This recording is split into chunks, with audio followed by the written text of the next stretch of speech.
So here we are at Sreten's place, M539 Restorations in Frankfurt. We've been in contact for quite some time, just generally for the shared passion of BMW, and finally I've managed to come here. He invited me up, which is very kind of him, more specifically to take the keys over of this car, which is the E60 M5. Here we are. I'm sure many of you know his videos and know his place, and this is a pretty special place to see. Fantastic workshop, but let's quickly talk about this car. Hey Sreten. Welcome to the dojo. Magically there's a coffee cup here, so I guess we can kind of cheers to that. Cheers. First of all, thanks for having me over. I very much appreciate it. Pleasure. This is a very spontaneous thing because I'm actually heading to the Nürburgring and you were like, yo, you're heading by my place. I want you to drive the car. Frankfurt, yeah. Exactly. Please take the keys and drive it for a couple of days. I really want you to experience this car. I love this thing. I adore it. It's probably my most, I adore this thing. It's my favorite car. And every time you sit in it and drive it, even if it's in the city and you just give it a little bit of a throttle and you hear that engine, that's it. You're happy instantly. I can imagine, because for me this car it truly is my childhood poster car. It's being born in 1996. When this car came out, it was like the peak of engineering, the peak of BMW with the V10, and I looked at so many videos and I've always wanted to own, let alone drive one. Yep. I've never driven one, and this one even has a little more of a special story because of the transmission. One of 1,364 or 264. I forgot the exact That's number. crazy. But it's pretty rare.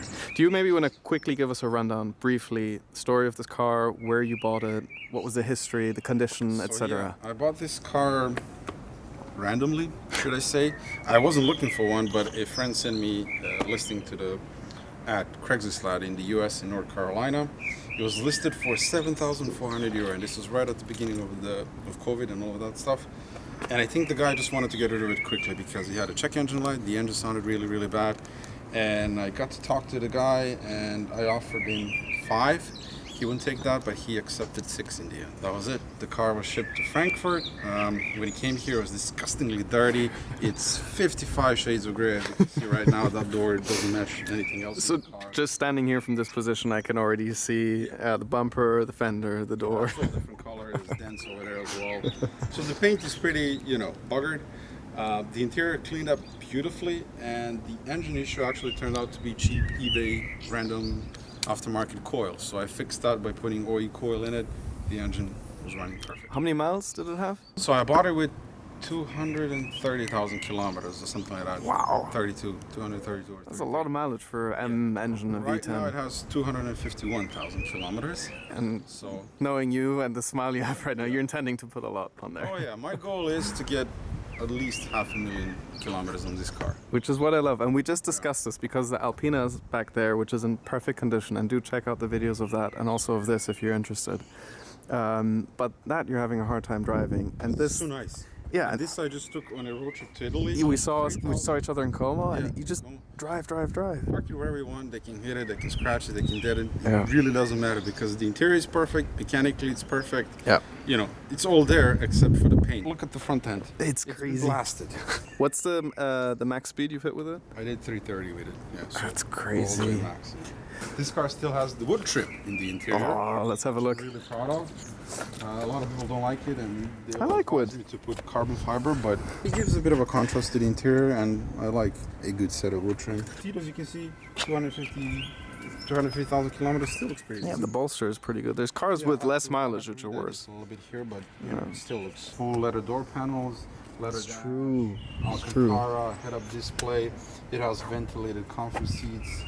It has shades in the back, privacy shades on the doors and the. Is the car mainly stock, or what have you done to it? What have you upgraded? So a lot of preventive maintenance, a lot of servicing. So brand new brakes all around, rotors and pads, which I'm going to upgrade as well soon. But the engine received a thorough service, so complete cooling system, brand new fuel injectors, throttle actuators. That's a thing on these cars, and of course rod bearings. That is definitely a thing on this car, and it's actually a service item on this car. That's true. But I went with BA bearings, which give a bit more clearance for the oil on the crankshaft. Then I found a broken bearing brace on the Vanos pump. So this car has main oil pump and then another Vanos pump for the whole shebang to work. The steel ring inside was broken and a piece of metal was actually missing. So when I first dropped the oil filter, I found the oil cap was filled with metal shavings, and I thought, okay, the rod bearings are gone. Done, yeah. But then I removed all the rod bearings, and they were actually pretty decent because I think it's a manual, so people naturally don't rev the crap of it every single It's true, time. because with the SMG you just know you can go. You just hit the pedal, but with this, naturally you shift maybe a bit earlier, so maybe that's what prolonged the life of the rod bearings. But yeah, it wasn't that, and then there was a piece of steel just floating in the engine somewhere, and the engine is still perfect. The top end, the camshaft, the cylinder walls, the piston, the crank, the pistons, the crank, all of it is still perfect. So I did the rod bearings, the Vanos pump, the Vanos line, and just, a bunch of auto servicing, like valve covers, valve cover gaskets, pulleys, belts, standard stuff that you replace on a car that's this old and has this many kilometers. And in the last, ever since I did that, I haven't had to do pretty much nothing on the car. Can we take a look at the engine? Kind of the heart of the car? From engineering perspective, to me, this is the best BMW M engine ever built. Yeah, I think that's hard to argue. The way it drives, it's robust as well. So people say that it's unreliable. I'll argue against that because this is not a normal, your typical six-cylinder. Yeah. So it's I mean, that's the thing. Consumables. It's a V10 in a sedan, in a family sedan. When did that happen? 507 horsepower, 4-door, 6-speed manual, and it has 250,000 kilometers, and it's still going strong. I mean, back then the SMG was game-changing and was top of the line, but now it's just old and outdated. When you drive a manual car, and even in the city, you're shifting 1, 2, 3, 4 sometimes as well. Yeah, it's enjoyable as well. You're constantly doing something with your legs, with your hands. Well, Sreten, this is why you and I get along. I mean, it all aligns. All right, then another reason why we did open the engine bay, we'll do a sound clip in a second. What did you do here? So, the car is predominantly stock. I like to do OEM restorations or OEM plus, so upgrade when it needs to be upgraded to the point where it's better than original. So I did Bilstein B6 Demtronic shocks, which also keep the EDC button working in the interior. And I think the suspension is perfect for this car. You'll see when you drive if you like it. And then another mod that's probably my favorite mod on this car are the carbon fiber intake plenums. And I love that you made it look stock. Yes. Because nobody would ever assume it. You hear it. Yeah. Lastly, let's start it up. Yeah. Let's hear what it sounds like.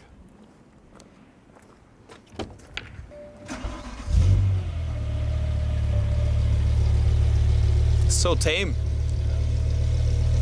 So this car has one mod that I can't really talk about, but the exhaust is not completely stock, and it has that another mod that gives it a bit more power than stock. Yeah.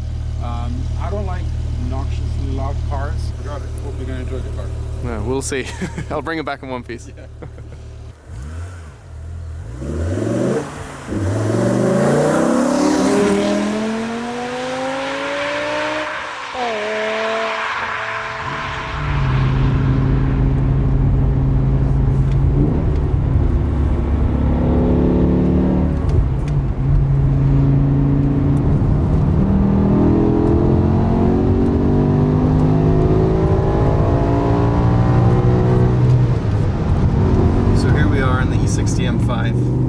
My childhood poster car. They say never meet your heroes, but I would like to argue otherwise. Since driving this car, I am absolutely in love, and I truly must say this is one of the best cars I've ever driven. Not the fastest, not the nimblest, not the lightest, but just in terms of emotion and feeling. Just the V10 alone, the engine on its own, the S85 with 507 horsepower is an absolute masterpiece, and Sreten from M539 Restorations, who lent us the car, has done an incredible job making this car mechanically fit. We talked about it previously, and I can confirm it feels like a Jahreswagen, like a one-year-old car. You can see a little bit, okay, it has 250,000 kilometers, but it drives so well. And I was telling him, Sreten, is there anything I need to watch out for? Nope, just drive it. You can do what you want. Do full speed on the Autobahn. That's what we did. Yesterday from Frankfurt to the Nürburgring at night, free Autobahn. It should take 1.5 hours. I think we did it in an hour. We were doing between 250 and 320. We used 3/4 of a tank. I think a tank would have gotten us 190, 200 kilometers, which is insane, but that's just the way it is. Honestly, owning this car, you either need to be stinking rich or own a petrol station. It's one of those cars. But that aside, it is such a fantastic car. And what blows me away the most is I try to put myself in the year 2003. You're a businessman, you've decided to order this car, you have your Nokia phone, which is stuck in the center console, you have a fuel card, and you're driving from business meeting to business meeting, and you're just flooring it.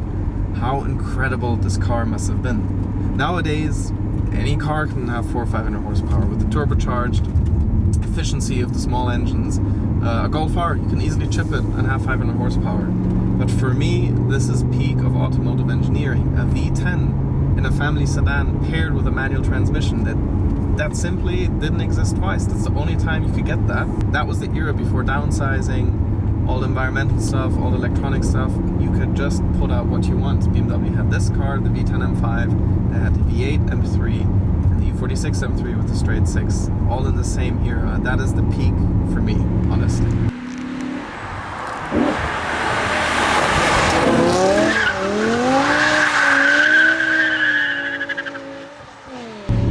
And the M5 for me is kind of always like the show child car for BMW, kind of like the Turbo S or the Turbo S for Porsche. It's the Swiss knife, it's what can do everything, and that's what the M5 is. It's a family car, it's a business car, it's also the performance car, or as they like to say, the fastest saloon.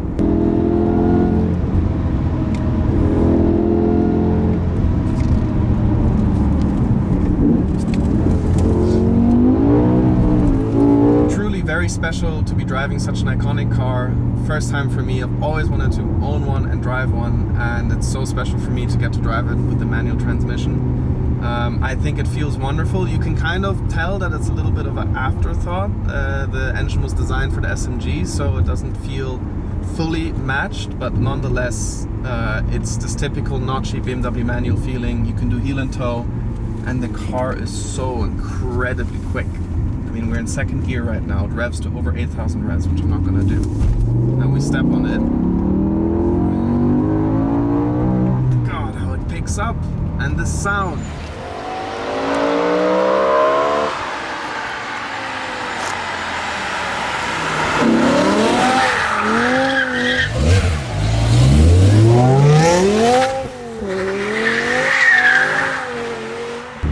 It's a huge blast on the Autobahn because it just pulls and pulls and pulls and pulls all the way to 300 and above 300. It just keeps going. You know, you can go. It's unlimited. Yeah.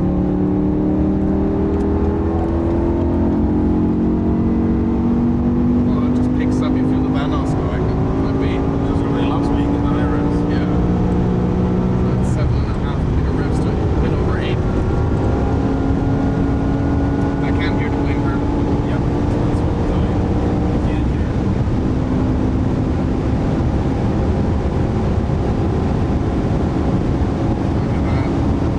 It's 280. So this section in the front, it's going to get a bit loopy. Okay. 95. 300. And on country roads, it's kind of even more enjoyable because you have less wind noise and you get to hear more of the V10. Sreten also put the carbon airbox in the engine, which makes a huge difference on intake noise.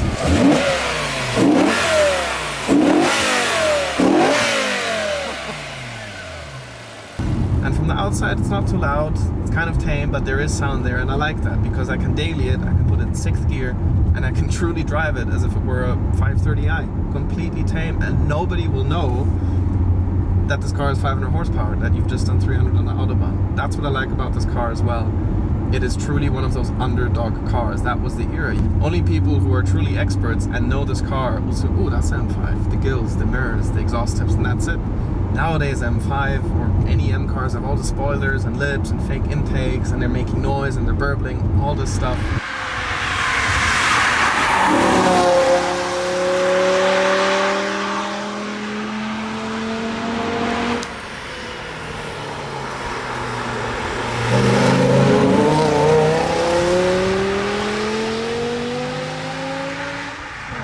What a special car. I hope you enjoyed it, and this first example of the peak of the automotive industry. And I would say let's just drive a little bit more and enjoy the car.